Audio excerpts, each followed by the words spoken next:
बिहार विधानसभा चुनाव की अगर बात करें तो 15 जिलों में महागठबंधन का खाता तक नहीं खुला है। 13 जिलों में एनडीए क्लीन स्वीप हो चुका है। बताएं आपको कि जनसुराज के 98% उम्मीदवारों की जमावत भी जब्त हो गई है। तेज प्रताप की जनशक्ति जनता दल का भी खाता नहीं खुल सका है। ओवैसी की पार्टी एआईएमआईएम के 5 उम्मीदवार जीते हैं। आरजेडी ने अपने चुनावी इतिहास में दूसरी सबसे बड़ी पराजय को झेला है। 2010 के विधानसभा चुनाव में आरजेडी 22 सीटों पर सिमट गई थी।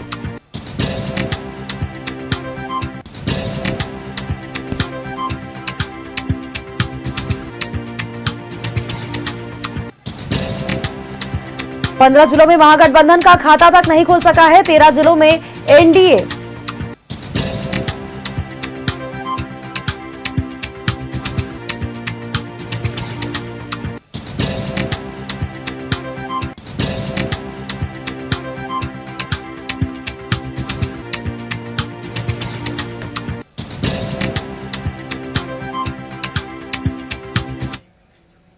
और खबर पर अपडेट्स के साथ हमारे सहयोगी अल्ताफ हमारे साथ बने हुए हैं। अल्ताफ का रुख कर लेते हैं। अल्ताफ, बिहार विधानसभा चुनाव में गजब का नतीजा देखने को मिला।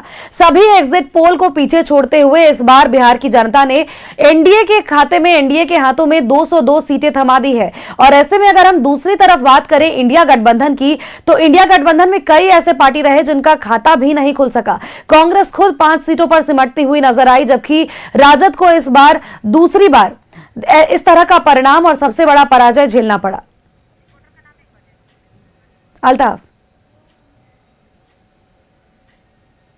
देखिए, ये जो नतीजे हैं वो इंडिया गठबंधन के जितने शीर्ष के जो नेता हैं, चाहे वो राहुल गांधी हो या फिर तेजस्वी यादव हो, जो सरीखे नेता हैं, वो ज़रूर सोशल मीडिया पर पोस्ट करके चौंक रहे हैं। उनको ये लग रहा है कि ये जो नतीजे आए हैं, ये नतीजे बिल्कुल उनके सोच से विपरीत है। क्योंकि आप देखिए कि 200 से अधिक सीटें जीत कर आना, बिहार के इतिहास में ऐसा पहली बार हुआ है कि कोई ऐसा गठबंधन जो 243 सीटों में 200 से अधिक सीट कराया है।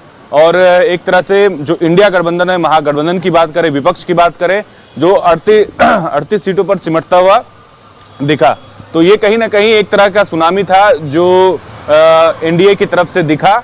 और इसका एक तरह से कह सकते हैं कि जो चर्चा हो रही है, जिस तरीके की बातें हो रही हैं, कल बहुत सारी प्रतिक्रियाएं दोनों तरफ से देखने को मिली। इस तरफ से अगर बात करें तो सम्राट चौधरी की बात कर लें, या जितने तमाम नेता हैं, प्रधानमंत्री देश के हैं, उन्होंने भी लोगों को संबोधित किया, कहा कि सुशासन की जीत हुई है। तो कहीं ना कहीं अब जो है देखना यह है कि सरकार गठन की बात हो रही है। कल देर रात जो है मुख्यमंत्री आवास के पास में जो ललन सिंह, जो जेडीयू के दिग्गज नेता है, सांसद हैं, वो वहाँ पर गए थे। केंद्रीय मंत्री भी हैं, और साथ ही संजय झा, उनकी करीब 1-2 घंटा मीटिंग होती है और वो बहुत महत्वपूर्ण बैठक थी। जब वो बाहर निकले तो हालांकि वो कोई प्रतिक्रिया नहीं दिए, लेकिन आप देखिए कि जिस तरीके का रिजल्ट आया है और जो परिणाम आया है, उससे विपक्ष एकदम धाराशायी हो गया है। आरजेडी जो 143 सीटों पर चुनाव लड़ रहा था, और इस पूरे कैंपेन में, इस पूरे चुनाव में आरजेडी की तरफ से जितना शक्ति प्रदर्शन दिखाया गया और तेजस्वी यादव की तरफ से जो दावे किए गए, वो कहीं ना कहीं वो जिन मुद्दों को लेकर के चुनावी मैदान में पहुंचे, शायद वो मुद्दे जनता तक उतना कनेक्शन नहीं बन पाया। और कहीं ना कहीं कांग्रेस की बात करें तो कांग्रेस, आप देखिए कि 61 सीटों पर चुनाव लड़ करके मात्र जो है 6 सीटें जीत कर आना, तो ये बहुत ही निराशाजनक था। आप एनडीए की खेमे की अगर बात करें तो जितने सहयोगी घटक दल हैं, सबका स्ट्राइक रेट बहुत शानदार रहा है। 89 सीटों पर बीजेपी का एक अंडर करंट था। हालांकि एग्जिट पोल्स में ये बताया जा रहा था कि आरजेडी जो है वो सबसे बड़ी पार्टी बनकर उभरेगी, लेकिन एक अंडर करंट था जिसे हम और आप और देश की मीडिया भी नहीं समझ पाई। वो पार्टी थी बीजेपी, जो इस पूरे चुनाव में और इस पूरे बिहार में जो है सबसे नंबर 1 पार्टी बनकर उभरी है 89 सीटों पर। और जहां तक बात रही जेडीयू की, तो जेडीयू ने शानदार वापसी की है। जेडीयू 85 सीटों पर, लोजपा की अगर बात करें तो लोजपा ने भी कमाल किया है, 29 सीटों पर लड़ करके 19 सीटों पर कब्जा जमाया। हम की बात करें जो जीतन राम मांझी की पार्टी है, 5 सीटों पर, उसके बाद उपेंद्र कुशवाहा।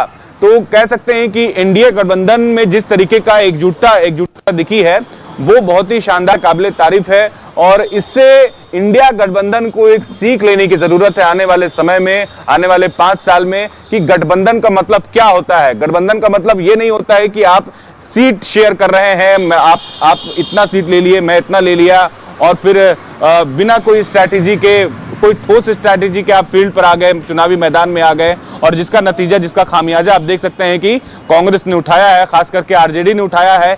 143 सीटों पर चुनाव लड़ते हुए मात्र 25 सीटें लाना, मतलब ये कहीं से भी ये आत्ममंथन का विषय है। तेजस्वी यादव जरूर इस बात को लेकर के विचार विमर्श करेंगे, देखेंगे कि कहां चूक हुई और वो कौन से मुद्दे थे, वो कौन सा एजेंडा था, वो कौन सी बातें थी जो जनता तक वो जो एक जुड़ाव होता है वो नहीं बन पाया। सोनल, बिल्कुल अल्ताफ, और देखिए सोचने वाली बात तो ये भी है, चूंकि तमाम जो मुद्दे और तमाम जो रिजल्ट निकल करके सामने आया वो सबको हैरत में डाल रहा है और सभी एग्जिट पोल को पीछे छोड़ते हुए वो आगे बढ़ चुका है। और ऐसे में ये भी जानने का विषय हो गया है कि चूक वाकई कहां पर हुई। MY समीकरण जिस लेकर के इतना धौंस जमाया जा रहा था, क्या वो काम नहीं कर पाया, या फिर वोट चोरी का मुद्दा जो कि उठाया जा रहा था, या फिर SIR का मुद्दा जो कि विपक्ष लगातार उठा रहा था और इस पर जो सियासत गरमाई थी, क्या जनता ने उसे नकार दिया, या फिर जो पहले से ही जो नतीजे निकल करके सामने आ रहे थे, चूंकि गठबंधन में कहीं भी समीकरण ठीक ढंग से बन नहीं पा रहा था। महागठबंधन की अगर हम बात करें तो फ्रेंडली फाइट कई जगहों पर देखने को मिल रही थी। क्या जनता ने इसे भी नकारा? क्योंकि शायद जनता के मन में यह भी विचार होगा कि जो आपस में ही गुट लड़ रहे हैं वो विकास क्या करेंगे और वो जनता को लाभ क्या पहुंचाएंगे।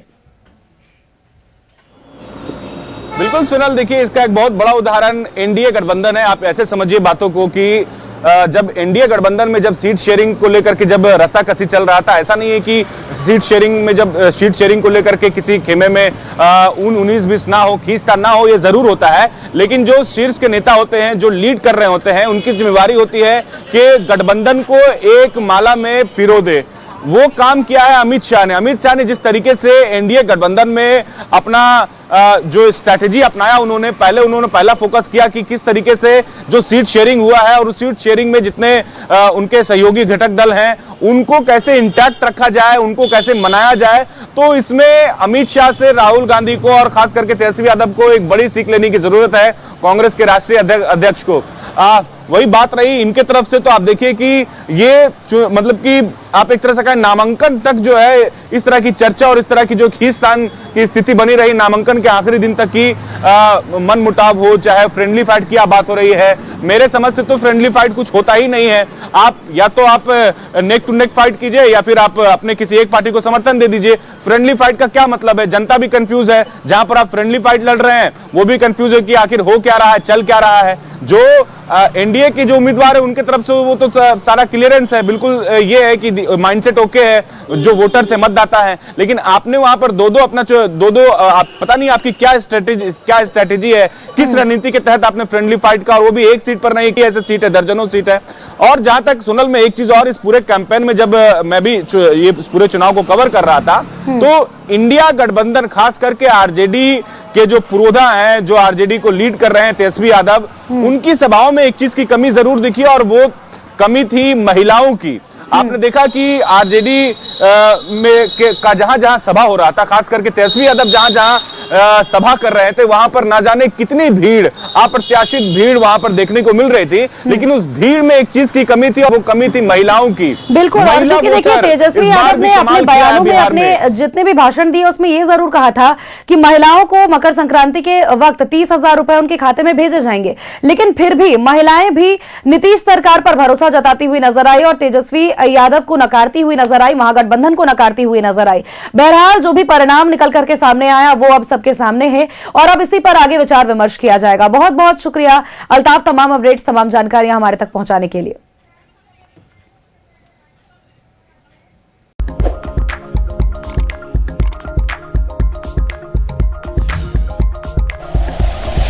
Like and share videos, subscribe करें हमारा चैनल और प्रेस करें बेल आइकॉन। न्यूज़ 11 भारत, सच है तो दिखेगा।